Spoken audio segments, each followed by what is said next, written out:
In the heart of the city, nestled amidst a cluster of quaint antique shops, I found myself inexplicably drawn to a painting displayed in a dimly lit corner.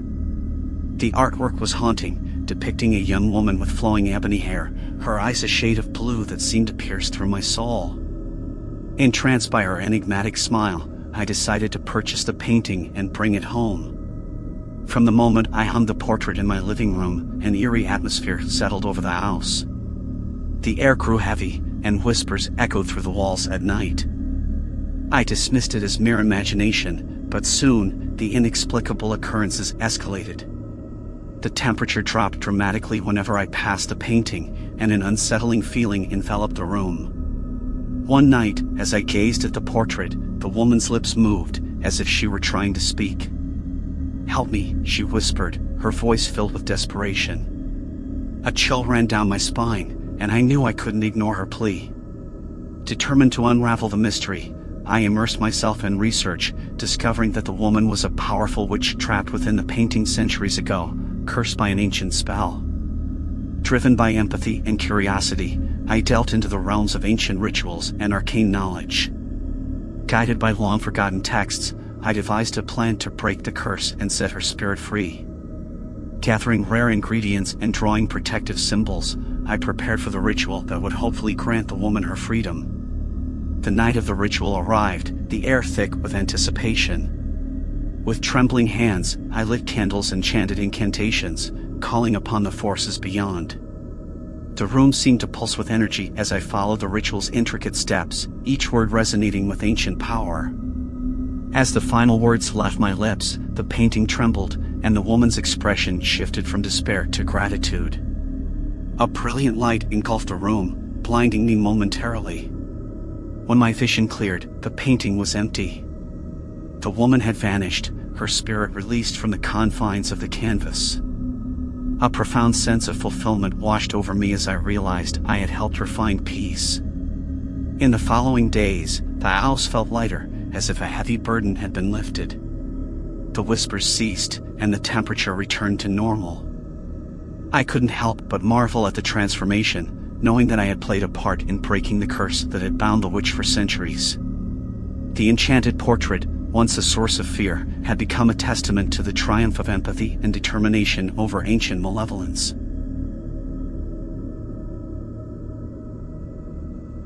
It was a painting that seemed to transcend time and space, an image that haunted my dreams long after I first laid eyes on it. The moment I entered the art gallery, my gaze was drawn to a peculiar portrait hanging in a dimly lit corner. The subject was a man with hollow eyes and a twisted smile, his expression exuding an inexplicable malevolence. Despite the unsettling feeling it invoked, I found myself unable to tear my eyes away. Compelled by an inexplicable force, I purchased the painting and brought it home. Little did I know that this decision would plunge me into a nightmare beyond my imagination. From the very first night, the atmosphere in my house changed. It became stifling, heavy with an unspoken malevolence that seemed to seep from the painting itself. I would often wake up in the dead of night, drenched in cold sweat, feeling an unseen presence lurking in the shadows. As the days passed, the man in the painting started to come to life after dark. His eyes, once hollow, now bore into me with an intensity that sent shivers down my spine. I felt his haunting stare following me, even when I turned my back to the painting. The nightmares grew more vivid, each dream a twisted tapestry of darkness and despair. I knew I was now alone in my own home, and the feeling of being watched became an ever-present companion. Desperate to free myself from the clutches of the haunting stare, I sought the help of a paranormal investigator. Together, we delved into the painting's history, unearthing a tale of tragedy and betrayal. The man in the portrait, it turned out, was a malevolent spirit bound to the painting through a curse centuries old. He had met a gruesome end, betrayed by his closest confidants, and his vengeful spirit sought solace by tormenting the living. With the knowledge of the spirit's past, we embarked on a harrowing journey to banish him from the painting and release him from his torment. Armed with sage, holy water, and ancient incantations, we performed a cleansing ritual in the presence of the painting. As the ritual unfolded, the room trembled, and the atmosphere crackled with otherworldly energy. The man in the painting contorted in agony, his twisted smile fading into a look of sheer terror. With a final incantation, the room fell silent.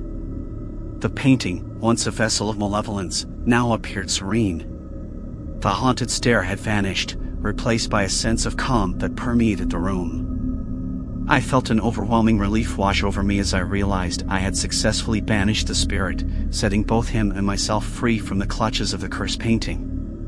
In the days that followed, the house regained its tranquility, and the nightmares ceased. I vowed never to underestimate the power of the supernatural, and the experience served as a chilling reminder that some artworks held more than just artistic expression. They held the essence of souls long gone, waiting to be set free from the haunting depths of their canvas prisons.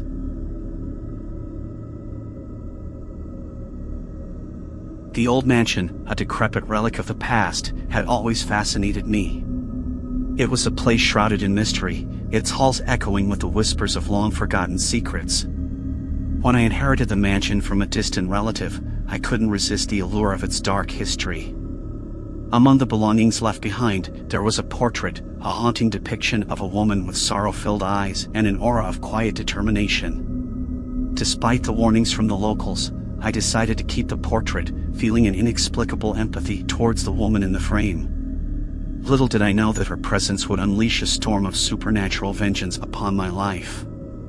As the days passed, a malevolent energy enveloped the mansion. Objects moved on their own, and chilling whispers reverberated through the halls at night. The woman in the painting seemed to come to life after dark, her eyes boring into my soul with an intensity that sent chills down my spine. The once stately mansion now felt like a prison, the air heavy with the weight of a vengeful spirit.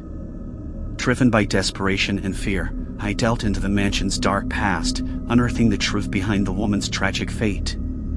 She had been wronged by my ancestors, her life destroyed by their greed and betrayal. The more I uncovered, the stronger her presence became, her anger and sorrow seeping into every corner of the mansion.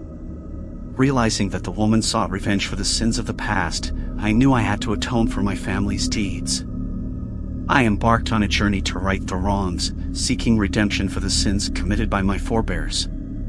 With each step, I felt the woman's presence guiding me, her quiet determination fueling my resolve. One fateful night, in the dim light of the mansion's grand hall, I performed a ritual of repentance. Surrounded by candles and ancient symbols, I begged for forgiveness and vowed to make amends. As I uttered the final words of my plea, the mansion trembled, and the woman in the painting seemed to smile, her eyes softening with acceptance. In that moment, I felt an overwhelming sense of peace wash over me. The mansion, once plagued by the woman's vengeful spirit, now felt serene. The air cleared, and the chilling whispers ceased. I had broken the cycle of revenge, setting the woman's spirit free from the shackles of anger and despair. As I looked at the now serene portrait, I knew that the mansion's dark history would always linger in its walls. Yet, I had managed to bring closure to the tormented soul within the painting, offering her the redemption she had sought for centuries. The portrait, once a vessel of vengeance, now stood as a testament to the power of repentance and the possibility of finding peace, even in the face of the darkest of curses.